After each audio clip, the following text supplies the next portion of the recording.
Okay, we'll continue now.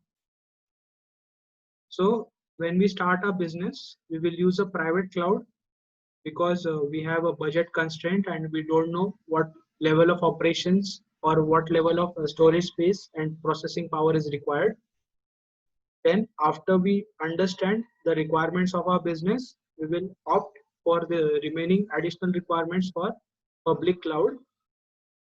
Then here we will do a partnership with the vendor in case of hybrid cloud. Then it is highly scalable. Okay, now whatever are the points of public cloud, they will obviously apply to hybrid cloud. But what we have to say is it is partially secure. So it has better security than public cloud. Why? Because it has a component of private cloud. It is secure to a certain extent. Here the main point is complex cloud management. Okay, what is the main point here? The main point here is complex cloud management.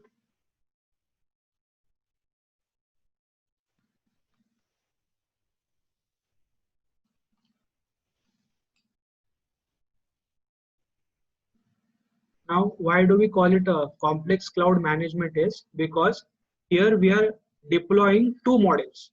Okay, one is public cloud, one is private cloud. We are deploying two types of clouds. That is why management is a bit more complex than while managing a private cloud or a public cloud. After this, because SLAs are different for both the clouds, for private clouds, the SLAs are weak, for public clouds, they are strong. So managing them both is a bit difficult. Then SLAs are stringent in case of hybrid cloud, and again security is better than public cloud. Again, we will compare it with private and say security is not as good as private, and again there is a complex cloud management. Why we are saying that it is one of the limitations complex cloud management? Because if you don't have clarity or don't have experience for management of this, can lead to a disaster, and there is a probability of data loss. That is what we are trying to avoid by opting for cloud computing. And the last one is community cloud. Now, what is this community cloud? There will be a group of industries like pharmaceutical companies or agricultural companies or entertainment industry. What they will do is they will form a community or a fraternity and they will prepare a cloud only for their purposes. Why they are doing this? Because they cannot afford a private cloud. It is very expensive and they can't trust a public cloud because it contains a lot of sensitive information.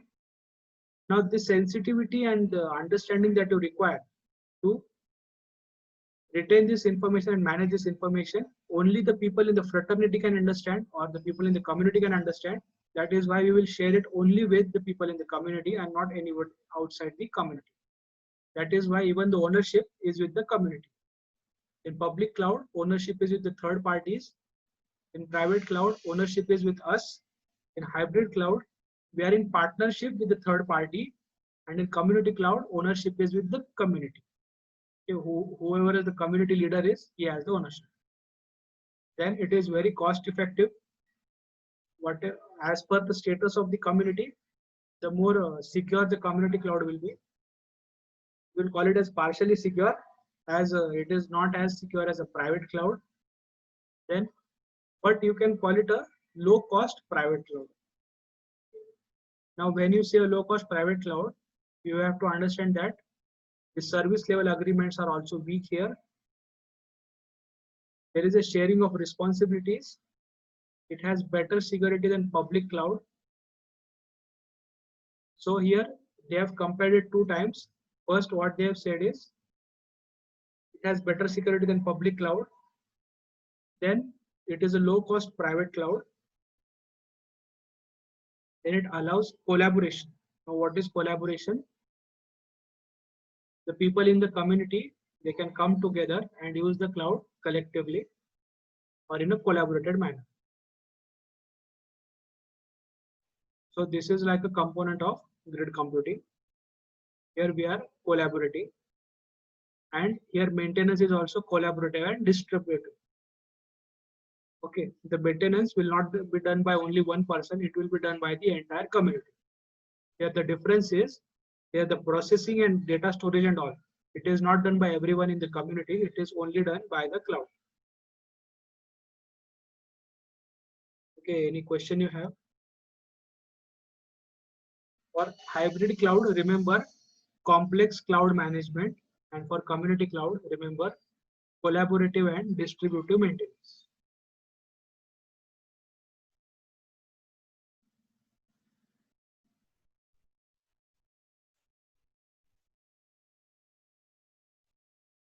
Okay, have you understood it? Shall we continue?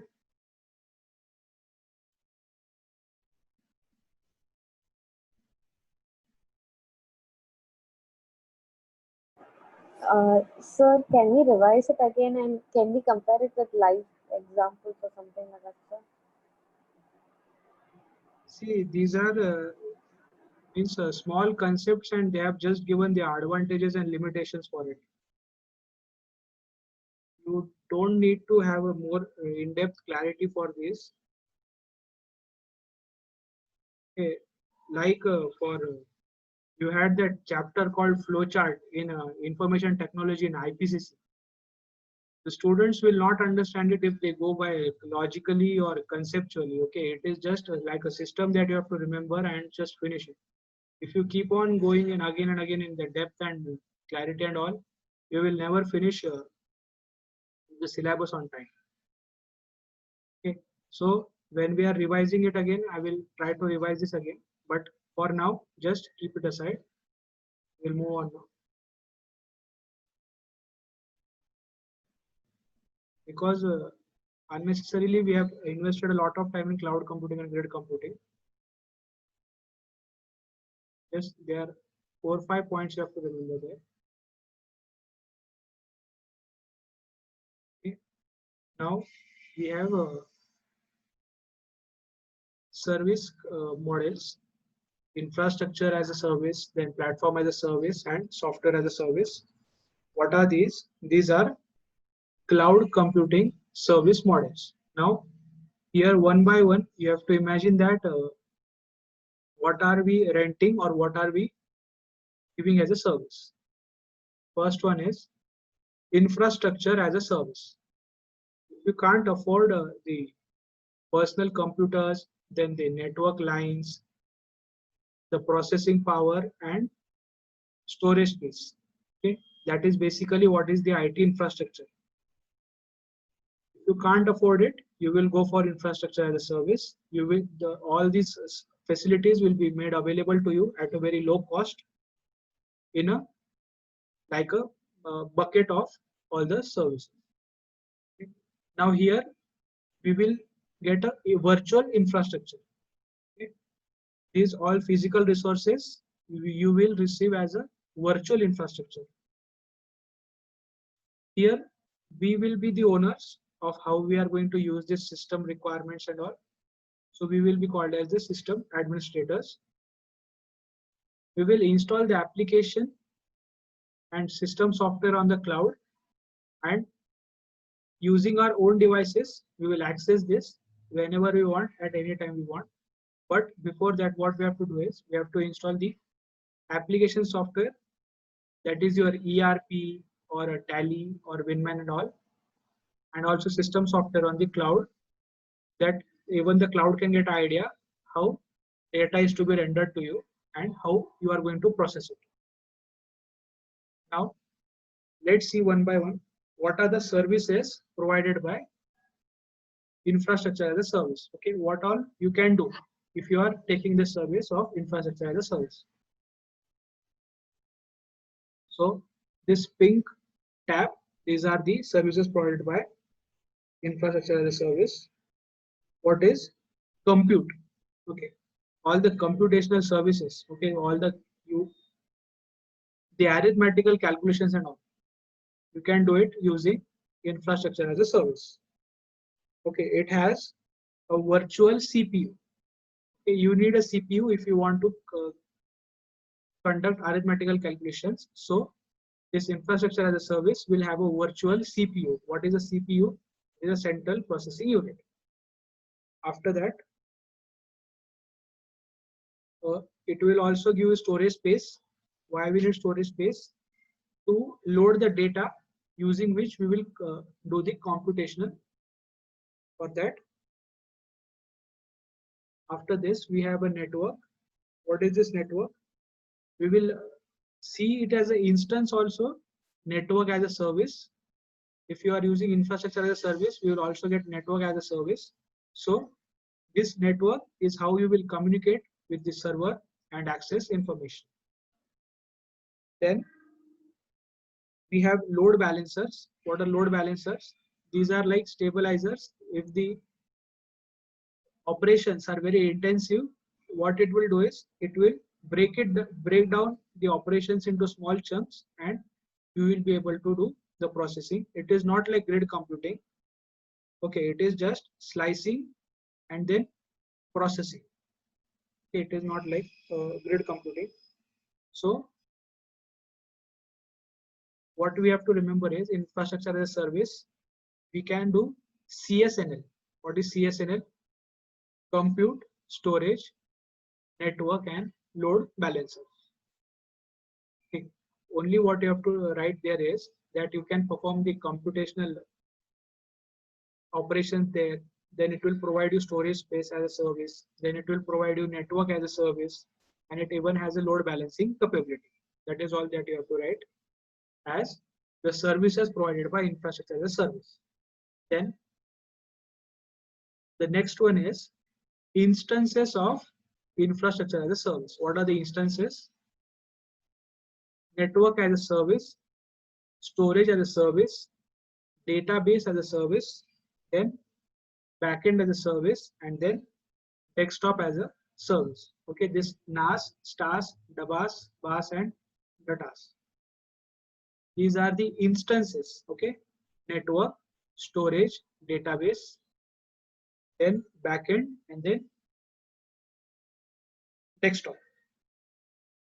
Okay, so these are the instances of infrastructure as a service. After this, now let's see what are the characteristics. Okay, you will require internet to access these resources. That is how we will call it as a web access to the resources.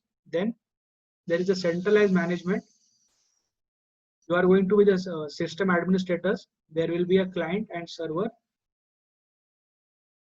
The client will request the server to grant access. As per that, access will be given. That is why we are calling it as a centralized management. Then elasticity and dynamic scaling. Basically what they are saying is it is highly scalable. As per your requirement, you can increase the infrastructure that you are using. Then it is a shared infrastructure. If your infrastructure is lying, if it is unutilized, you can share it using infrastructure as a service. So you can either receive it as a service or you can give it as a service. That is what you have to add in. Shared infrastructure, and then metered services. What is metered services? You have to pay per use. Okay, whatever you use, you have to pay for that. That is why it will say metered services. You can either buy infrastructure or you can rent it accordingly. So this is infrastructure as a service. Remember the concept here. Then what are the characteristics, then instances, and then services. What are the services? Compute, storage, network, load balancers, and then characteristics are web access to resources, centralized management, elasticity and dynamic scaling, shared infrastructure, and metered services. After this, we have platform as a service. Now, here we are talking about development of an application. For example, you are developing COVID file or ERP, or let's say a game like Candy Crush. If you want to develop an app like that, Okay, you can use this platform as a service for development that application. Okay. Earlier, what we used to do is we used to prepare that application software, then we used to install it on the server, and after we install it on the server, all the clients were able to use that application. But now what we will do is we will install this application on the cloud, and then we will access it from our devices. Okay. Now this Google App Engine, Windows, Azure Com, these are the websites that we used to traditionally use for app development. But you can also use them now for app development. Okay, now what are the services given by this platform as a service? Okay, it will give you programming language, application frameworks, programming language, application frameworks, database, and other tools. Now, what are the programming language? Okay.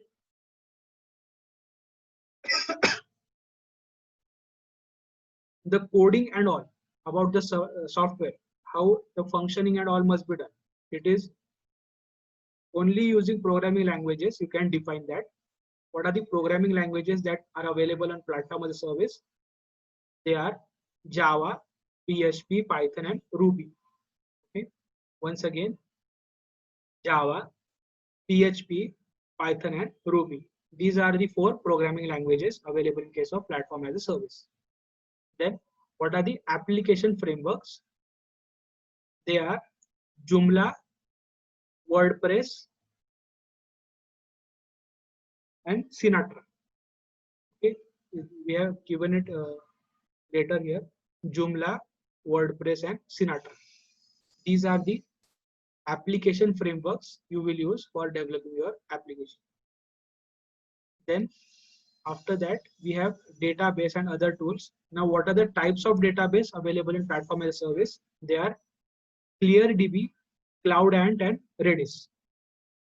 ClearDB, CloudAnt, and Redis.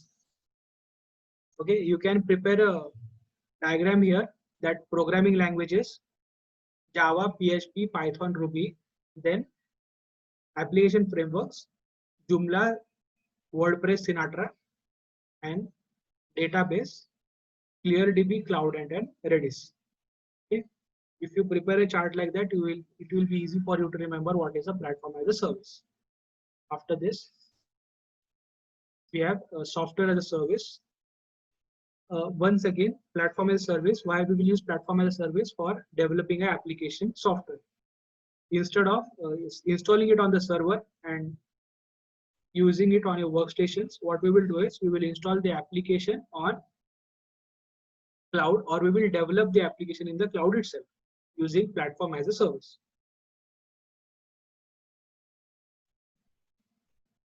Here, remember the 4 points: programming languages, application frameworks, database, and other tools. Okay, what are the other tools used for? The other tools are used for testing the application. Okay, for developing and testing the application. For that, we require other tools. Now let's see what are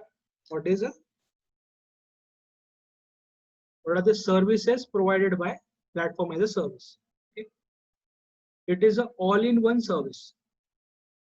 Okay, development of application, then implementation of application, and then testing of the application. Everything can be done using platform as a service. That is why we call it as a all-in-one service. Then web access to this development platform is available. You can access it from any device, and you can witness how developer is using this platform to develop an application. Then offline access is also available. So online access is available, offline access also available. Then built-in scalability. It is highly scalable again as per your need. Then we have diverse client tools. What is diverse client tools?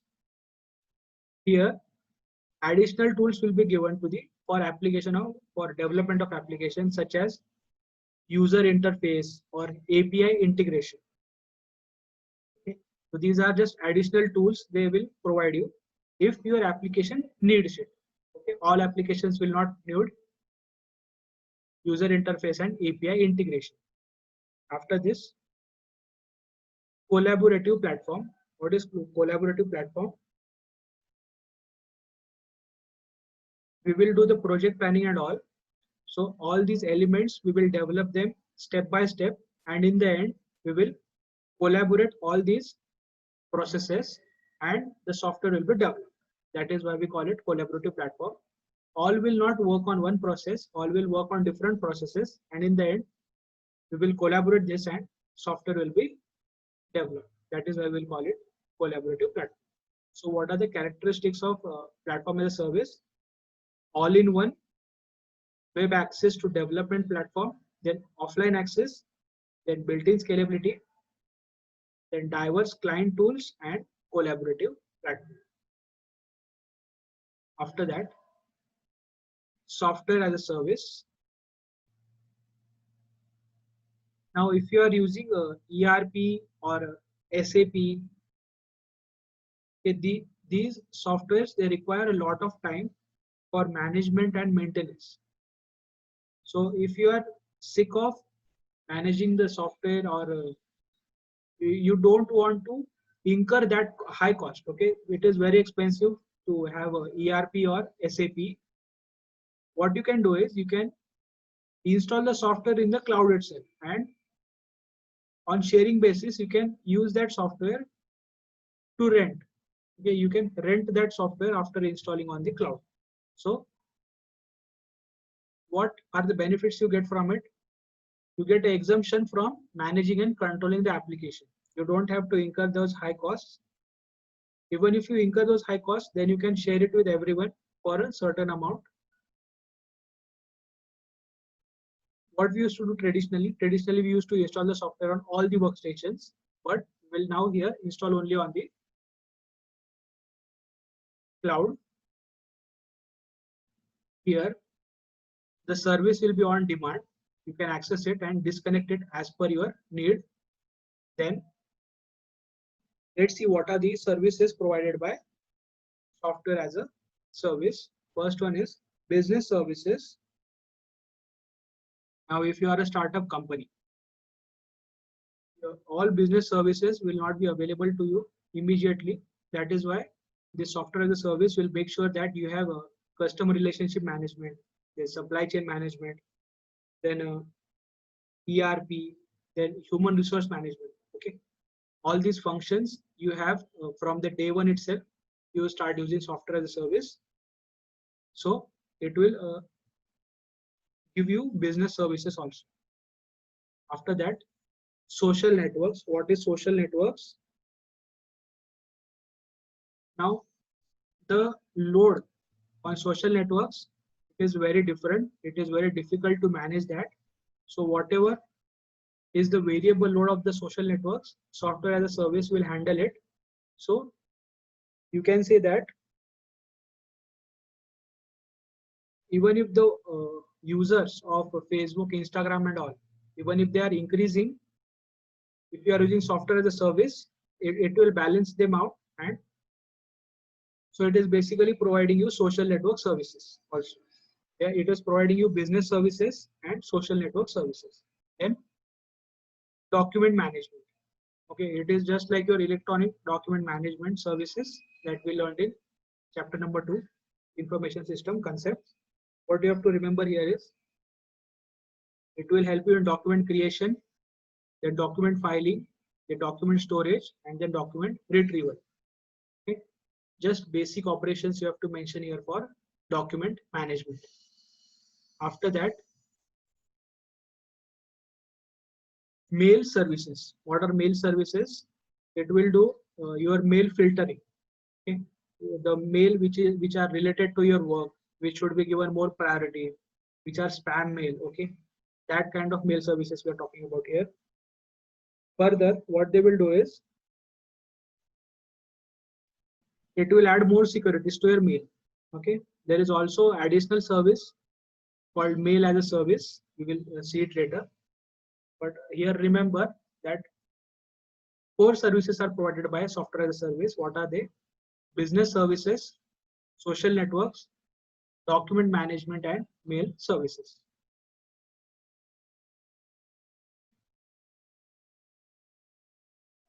After that, let's see what are the instances of software as a service. First one is testing as a service.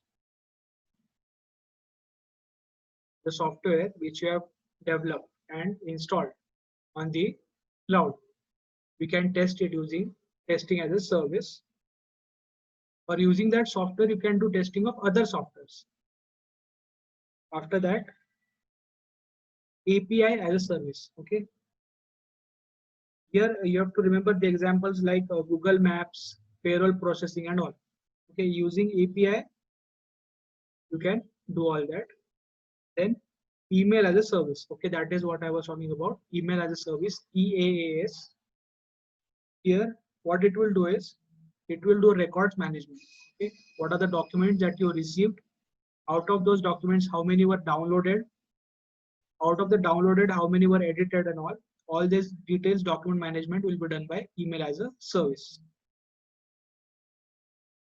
Then after that, let's see what are the characteristics of software as a service. Okay. This model is one-to-many model. Now see, platform as a service, it is all-in-one service. But software as a service, it is a one-to-many service. Software will be installed on one cloud. It will be shared by multiple users. So we are calling it as a one-to-many service. Then web access is available. Offline access is not available. Okay, you need online access. Then centralized management. The software is installed on the server. That is why we are calling it centralized management. Then multi-device support. You can use it from any device. Further, what you have to remember here is just mention desktops, laptops, tablets and smartphones. Okay, here they have given the list of that, so I am telling you to write it for multi-device support. Then better scalability. For a platform as a service, here also we had built-in scalability. Here what we will write is, here we will write better scalability. And the last point is, it is a very important point, API integration. What is API integration? It has the capability of integrating with other softwares. For example, if you are using COVID-5, it has API integration. You can integrate with ERP and SAP. Okay. So if you are installing your software on a cloud using software as a service, it will be able to integrate with other softwares also. So you did not worry about maintenance of other software also.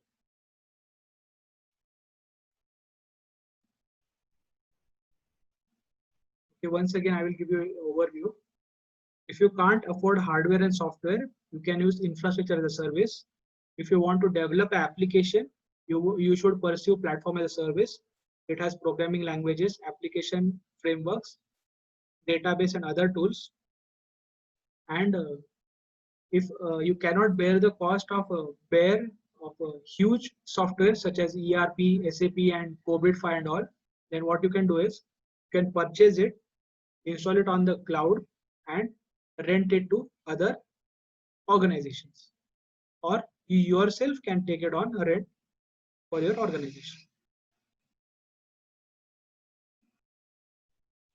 Yes, any doubt you have for these?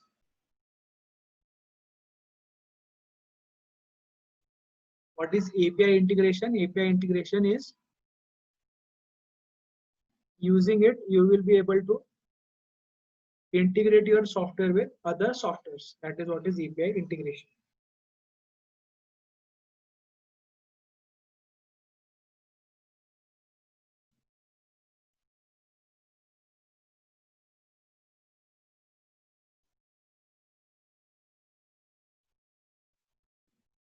Yes, so what is the full form of API?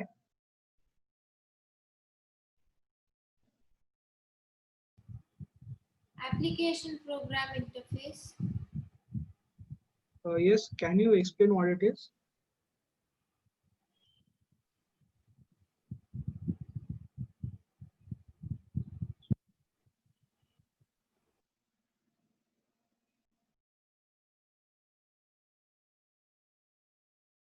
Okay, let me give you an example.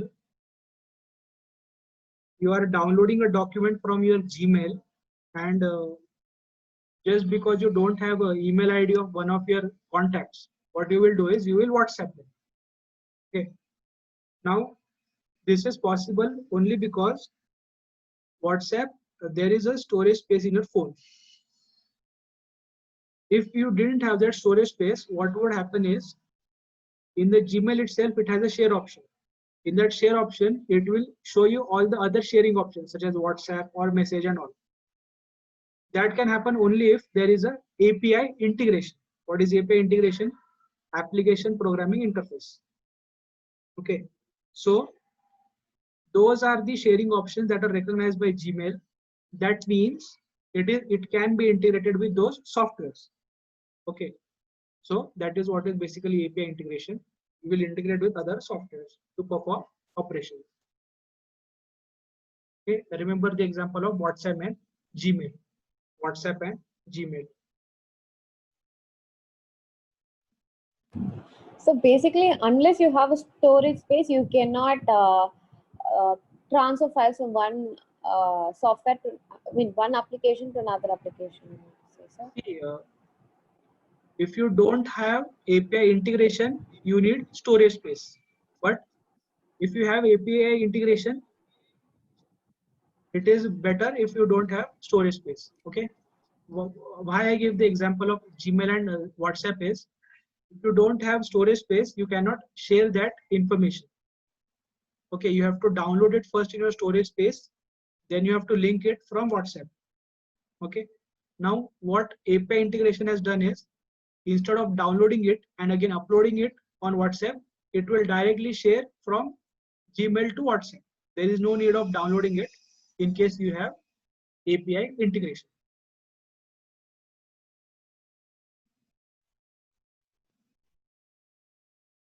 Yes, shall we continue?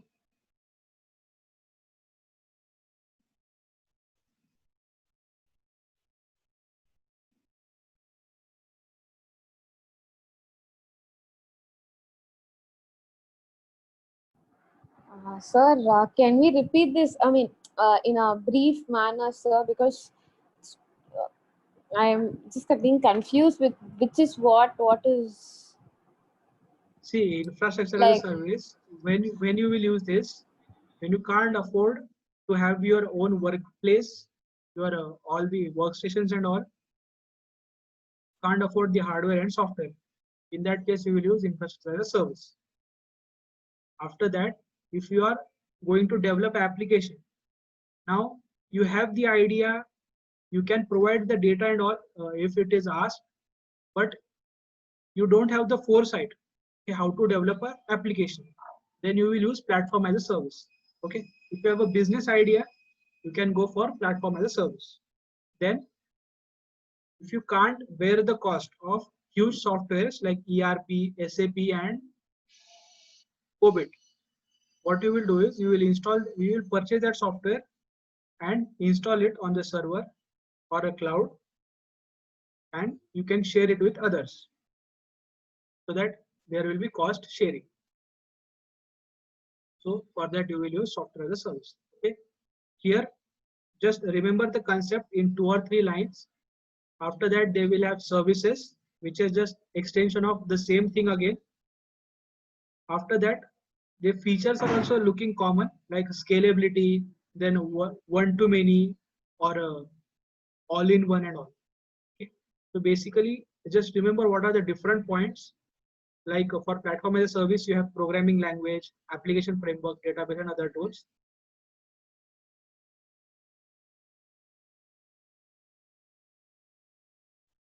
Okay. The main point for software as a service is API integration.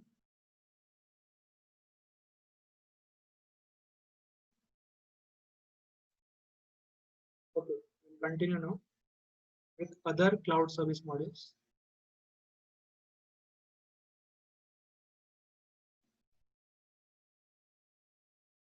Now, communication as a service. Okay, these four are other models of cloud computing. First one is communication as a service. The example is Skype, WhatsApp, WeChat. Okay, if you want to communicate with someone, what were traditionally we used to call them or text them.